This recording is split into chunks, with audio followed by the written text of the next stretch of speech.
Et l'objet de cet entretien, ce petit déjeuner sur l'Algérie de demain, c'était montrer à un public français et à un public à la fois constitué par des entrepreneurs et de la diaspora que l'Algérie allait être demain un très très grand pays, un très grand pays. Et qu'il ne faut pas s'arrêter à des anecdotes, qu'il ne faut pas s'arrêter à du conjoncturel. Structurellement, l'Algérie va être très puissante. Il y a quatre facteurs, quatre tendances lourdes qui vont lui donner à ce pays un relief particulier. C'est la montée en puissance de l'Afrique. Et si l'Afrique monte en puissance, l'Algérie se trouve l'interface avec le Maghreb, entre l'Europe et l'Afrique. Et le forum et le forum Algérie-Afrique, le 4, 5, 6 décembre a été un grand succès. Moi, je suis sorti étourdi de voir la puissance de 4-5 000 personnes. Je n'ai jamais vu ça. La deuxième chose que nous voyons comme tendance lourde, que nous observons, c'est l'industrialisation du nord de l'Afrique, du Caire à l'Algérie, au Maroc. Tout ce nord va devenir, à cause de l'énergie, de l'espace, va devenir une grande zone industrielle. L'Europe va se robotiser, l'Europe va perdre des emplois industriels, une partie, et l'Algérie veut se transformer, diversifier ses exportations, diversifier sa production, et donc le nord de l'Afrique et l'Algérie vont récupérer des tas d'activités. Et ces activités, plutôt que de décliner en Europe ou de partir en Asie, elles vont venir là.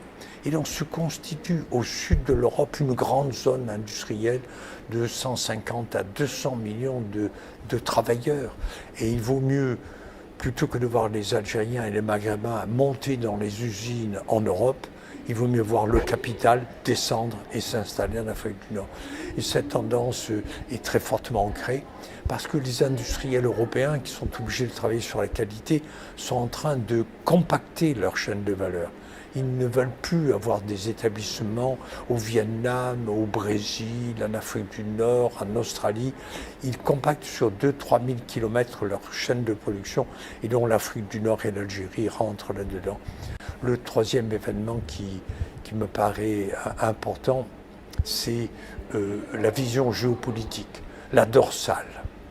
Le fait que les Algériens, avec les Chinois, aient l'idée de traverser l'Afrique occidentale, de passer directement de Alger à Lagos au Nigeria, c'est énorme.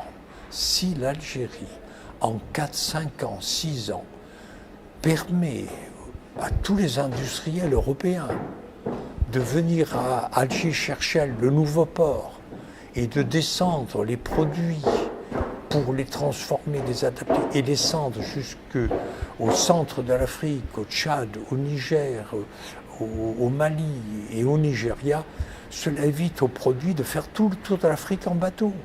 C'est énorme. Si l'Algérie fait rapidement cet investissement avec les Chinois, alors ils auront, par rapport à l'Égypte et par rapport au Maroc, ils auront acquis une position géopolitique importante.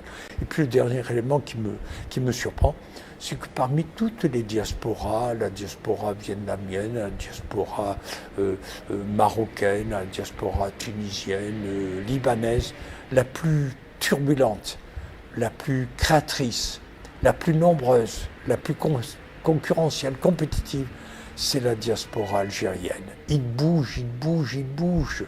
Et surtout, c'est la diaspora qui vient de la Silicon Valley. Voilà.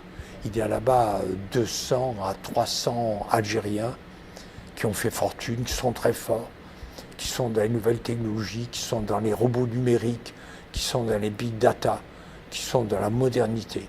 Si cette diaspora algérienne vient en Algérie, qu'on leur offre des technopoles à diriger, c'est un gain de temps et un accroissement dans la modernité assez extraordinaire. Voilà, monsieur, les 4 raisons pour lesquelles je crois que l'Algérie va être un grand pays avec lequel il va falloir compter.